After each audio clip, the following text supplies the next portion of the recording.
Élevé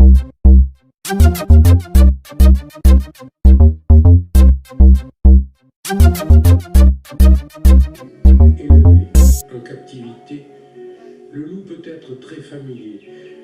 Mais il ne faut pas oublier qu'un loup n'est pas un chien. Il n'y a pas d'exemple de loup apprivoisé. C'est dans les années 40 qu'on a tué les derniers loups en France. En février 1989, la communauté européenne, considérant que le loup a le droit d'exister à l'état sauvage puisqu'il fait partie intégrante de l'écosystème naturel, prenait une résolution pour la protection et la réintroduction du loup en Europe, car si on accepte l'Espagne, le Portugal et la Grèce, il a totalement disparu. Cette sage décision de la communauté européenne pour sauver une espèce en voie de disparition se heurte dans nos pays, plus encore que pour l'ours ou le lynx, à l'hostilité des éleveurs, des chasseurs et aux préjugés ancestraux de tout le monde. Gérard Ménatori, lui, est content de ces mesures. Il avait tout prévu de ce projet, il en rêve depuis 20 ans.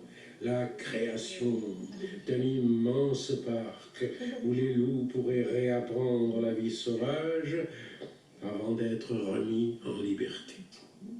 Cette banque du loup nous permettrait d'avoir peut-être 20, 30, 50 loups dans un enclos de 200 hectares.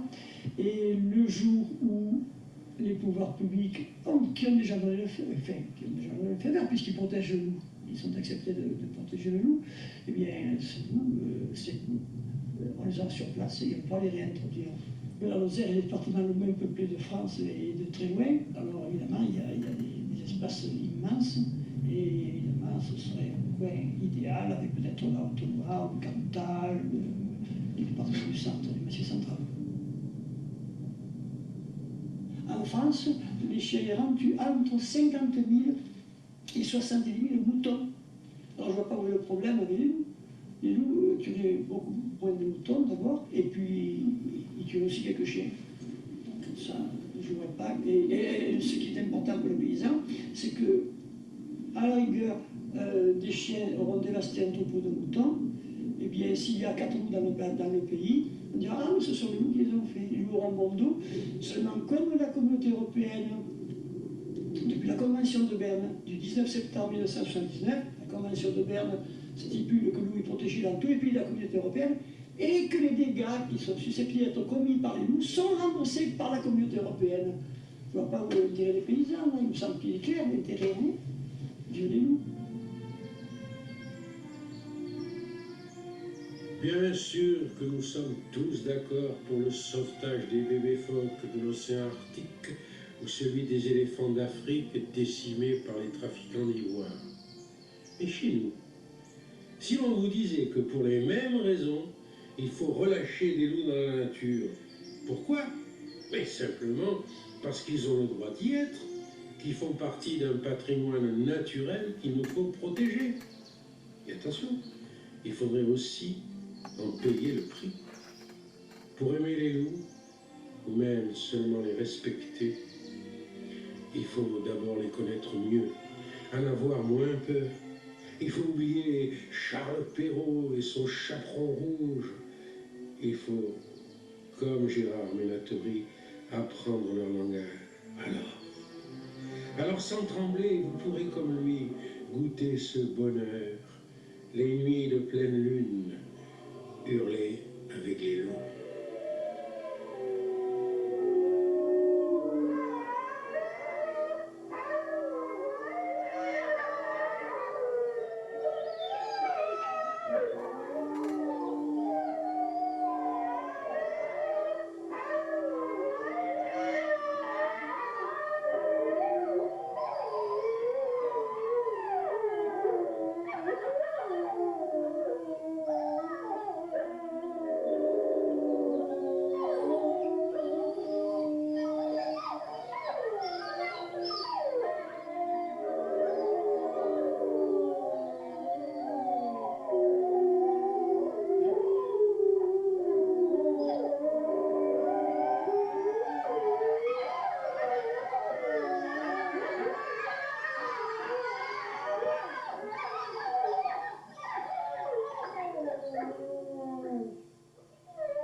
Thank